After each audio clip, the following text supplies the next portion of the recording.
오늘의 큐티 말씀은 사무엘상 5장 1절부터 12절입니다. 제목 혼자서 싸우시는 하나님. 먼저 앞뒤 문맥을 살펴보겠습니다. 블레셋과 싸움에서 이스라엘 군인 4,000명가량 죽었습니다. 그러자 실로에 있는 여호와의 언약궤를 전쟁터에 가져오게 합니다. 엘리 제사장은 이스라엘 장로들의 이러한 행동에 대해서 단호하게 거절하지 않고 자기 두 아들도 언약궤와 함께 전쟁터로 보냅니다. 블레셋과 전쟁에서 여호와의 언약궤를 빼앗겼습니다. 그리고 제사장 홈리와 비느하스도 죽게 됩니다.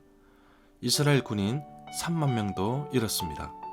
전쟁의 패배 소식과 두 아들이 죽었다는 소식을 들은 엘리 제사장은 의자 뒤로 나자빠졌습니다. 문 옆으로 넘어지면서 목이 부러져 죽었습니다. 출산을 앞두고 있었던 비느하스의 아내는 시아버지 엘리와 남편 비느하스가 죽었다는 소식을 듣고 진통을 하기 시작했습니다. 그러나 아기 엄마는 죽어가고 있었습니다.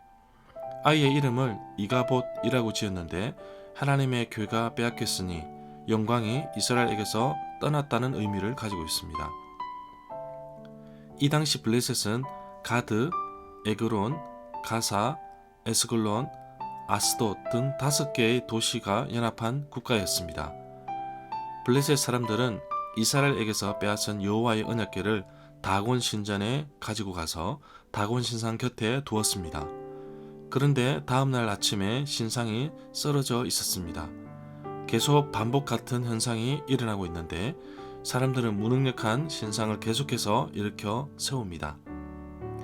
아스돗에 다곤 신전이 있었는데 이곳에 아주 큰 전염병이 발생하였습니다. 결국 블레셋 5왕이 모여서 여호와의 언약궤를 아스돗에서 가드로 보내고 가드에서 다시 에그론으로 보내고 에그론에도 여호와께서 벌을 내리시자 온 성읍이 하늘을 향하여 울부짖습니다. 문단을 나눠보겠습니다. 1절부터 5절은 다곤 신전에 둔 언약궤, 6절부터 12절은 언약궤로 인한 재앙. 1절부터 2절에 보면 전쟁에서 빼앗은 하나님의 궤를 해안 평야 가운데 있는 성읍 아스돗으로 옮기게 됩니다. 아스돗은 블레셋 5성읍 가운데 하나로 블레셋의 신전이 있었던 곳입니다. 블레셋 사람들이 하나님의 언약궤를 가지고 다곤 신전에 가지고 가서 다곤 신상 곁에 두었습니다. 다곤 신은 사사기 16장 23절에도 나옵니다. 블레셋 사람들이 하나님의 궤를 다곤 신전에 둔 이유는 이스라엘의 하나님을 자기들의 신 아래 두기 위함이었습니다. 고대 전투에서는 신과 신의 싸움으로 보았고 사무엘상 4장 7절부터 8절에서 볼 수 있듯이 여호와의 언약궤가 이스라엘 진영에 들어왔을 때 이들은 자기보다 강한, 능한 신으로 보면서 떨었던 적이 있습니다. 3절에 보면 엎드려져 그 얼굴이 땅에 닿았는지라 라고 하였는데 다곤의 얼굴이 땅에 엎드려져 있는 자세는 경배와 항복의 태도를 암시한다고 볼 수 있습니다. 관련되어 있는 성경 구절은 창세기 17장 3절, 민수기 16장 45절, 다니엘 3장 5절 말씀입니다. 5절에 보면 문지방이 나오는데 옛날부터 널리 퍼져 있던 고대 신앙에 따르면 문지방은 신적이나 악마적인 세력들이 자리 잡는 곳으로 보았습니다. 그래서 이것들을 두려워하여서 사람들은 문지방에 닿는 것을 꺼려했습니다. 그러나 블레셋 사람들은 자기들이 알고 있는 오랜 간섭의 근거를 여기에서는 다곤이 넘어진다는 것에 의미를 두었는데 오히려 그런 간섭이 우스꽝스럽게 여기게 되는 부분이라고 볼 수 있습니다. 이 구절에 오늘까지라고 했는데 사건이 일어난 지 훨씬 후에 이 이야기가 기록되었음을 암시해주고 있습니다. 6절에 독한 종기라고 했는데 독한 종기가 쥐떼와 연관되어 있다는 것은 이것이 일종의 패스트였음을 암시해준다고 할 수도 있습니다.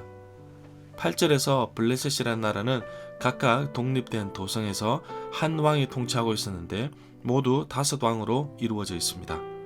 그 성읍의 이름은 가사, 아스글론, 아스돗, 가드, 에그론입니다. 9절에 보면 하나님의 궤가 가드로 옮겨진 후에 여호와께서 가드성에 큰 벌을 내리셨습니다. 성읍이 큰 환란으로 어려워졌습니다. 하나님은 가드의 작은 자, 젊은 사람과 큰 자, 늙은 사람 모두 독한 종기를 내리셨습니다. 가드 사람의 피부에 악한 종기가 나기 시작하였습니다. 10절부터 12절에 보면 그러자 블레셋 사람들은 하나님의 괴를 에그론으로 보냅니다. 하나님의 괴가 에그론에 도착하자 에그론 사람들이 살려달라고 부르짖었습니다. 또다시 에그론 사람들이 블레셋 왕들을 다시 모으고 그 왕들에게 이스라엘의 신의 괴를 원래 있던 자리로 보내자고 합니다. 그렇게 말한 이유는 온 성읍이 하나님의 심판으로 인해 환난을 당하여 두려워했기 때문입니다. 블레셋은 여호와의 언약궤 하나님의 궤를 탈취했을 때 모든 전쟁에서 이겼다고 생각하였습니다. 즉 블레셋 신이 이스라엘 신을 이겼다고 본 것입니다. 그러나 승리 축제는 곧 재앙으로 이어집니다. 절마다 상세한 설명과 구절에서 핵심 내용과 중심 줄거리는 네이버 블로그에 올려져 있습니다. 내게 주시는 교훈입니다. 하나님의 궤를 블레셋에게 빼앗겼을 때 제사장도 죽었으니 이스라엘에게는 더 이상 희망은 없었습니다. 모든 것이 끝났다고 생각했을 때 하나님은 일하십니다. 하나님의 언약궤가 적전에 들어가서 일하시는 것을 볼 수 있었습니다. 블레셋 5 도시 왕들이 서로 미루고 오지 않기를 바라는 것을 보며 하나님의 궤가 얼마나 힘이 있는지 보여주고 있습니다. 전쟁은 하나님께 속해져 있습니다. 이스라엘 백성들의 잘못된 판단으로 인해 실로에서 에베네셀로 하나님의 궤를 옮겨왔습니다. 그러면 전쟁에서 이길 것이라고 생각했지만 하나님의 방법은 달랐습니다. 하나님은 하나님의 방식대로 싸우십니다.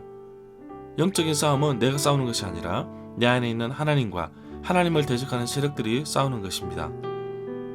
비록 내가 싸운다고 하지만 이미 하나님께서 다 이긴 싸움을 흉내만 내는 것입니다.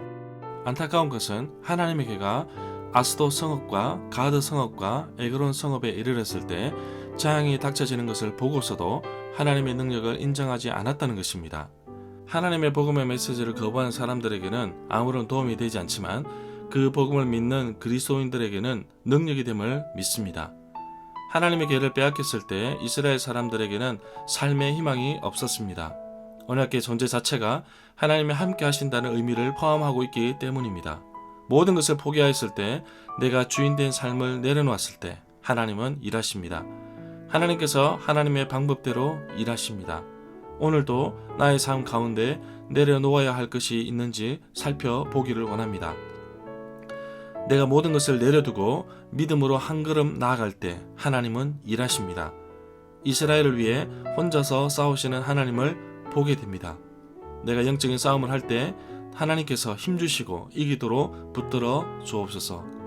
영적인 전쟁의 주권이 하나님께 있음을 고백하오니 하나님께서 직접 싸우시고 이끌어 주시옵소서. 오늘 하루도 하나님께서 주신 힘으로 승리하는 하루가 되기를 간절히 소망합니다.